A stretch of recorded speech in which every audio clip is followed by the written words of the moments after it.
Before Cameroon had border, before it had two official language, before it was even called Cameroon, there were empires. There were dynasties. There were powerful kingdoms that stretched across mountains, forests, and savannas. But over centuries, through migration, invasion, and colonial partition, those once unified peoples became the distinct tribes we know today. This is the story of how ancient empires became modern identities.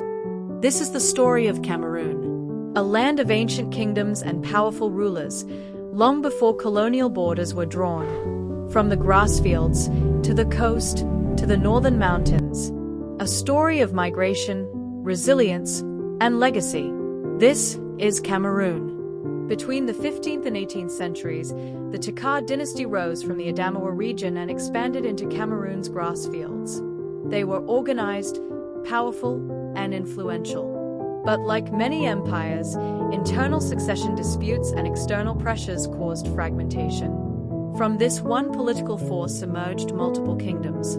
Prince Ncheyen broke away and founded the Bamum Kingdom in Foumban, building one of the most sophisticated monarchies in Central Africa.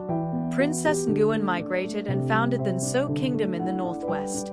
Other groups, Bafut, Kom, Bamunka, Oku, Bambaleng, Bamali, all trace their origins back to Tikar ancestry. One empire became dozens of fiefdoms, separate thrones, shared roots. The Bamalik are often described as one ethnic group, but in reality, they are dozens of independent chiefdoms across the Western Highlands, each ruled by its own fawn, each fiercely autonomous. Chiefdoms like Bafusum, Banjaun, Baham, and Bonangti share language patterns and cultural traditions, yet they function as separate political entities. Their unity is cultural, not centralized. They are proof that a people can share ancestry while maintaining strong local sovereignty. Along Cameroon's coast, several ethnic groups trace their lineage to a common ancestor named Mbedi. From this shared ancestry emerged the Douala, the Bakweri, the Isabu of Bimbia, the Limba, the Wovia, the Bakol, the Iroko. These groups became powerful coastal traders. They controlled river access. They negotiated with Europeans. They built economic influence. But over time, geography and colonial administration separated them into distinct identities. Still, their stories begin from one root. In 1884, Germany claimed Cameroon. After World War I, Britain and France this divided boundary the here territory. is non-negotiable. The new you must border respect cut these through lines. communities Any that breach had will lived have together for consequences. centuries. But why? Families What were are they doing separated. with that line? Chiefdoms Measuring found our land, themselves it seems. under different Look, colonial the ruler systems. is so big. The Elam clan became divided between Anglophone and Francophone regions. Fontum fell under British administration while Jang was governed by France.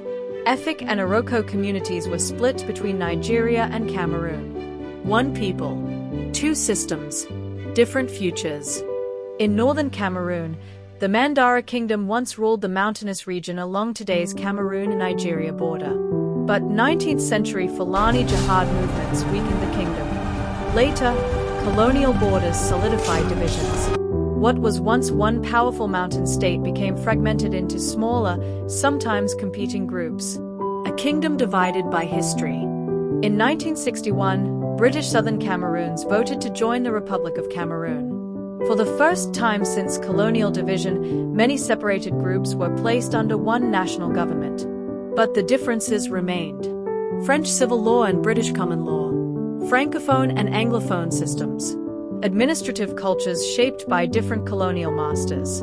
Reunification created one country, but it did not erase historical fragmentation. Cameroon's story did not end at its borders. During the transatlantic slave trade, many people from regions connected to the Bamalik, Tikar, and Massa were taken across the ocean. Their names were changed. Their histories were silenced. But their roots survived.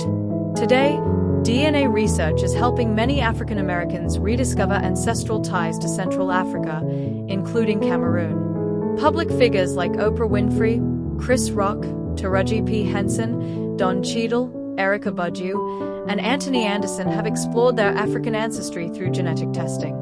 What was once separated by oceans is now being reconnected by history. The bloodlines endured. The story continues. And Cameroon's legacy lives far beyond its borders. Today, Cameroon is one of Africa's most diverse nations. Over 250 ethnic groups, hundreds of languages, dozens of traditional monarchies still active. But beneath that diversity lies a deeper truth. Many of today's tribes were once united under powerful political systems. Empires became kingdoms. Kingdoms became chiefdoms. Chiefdoms became ethnic identities. Colonial borders may have drawn the lines, but history remembers what came before. Cameroon's story is not just about division.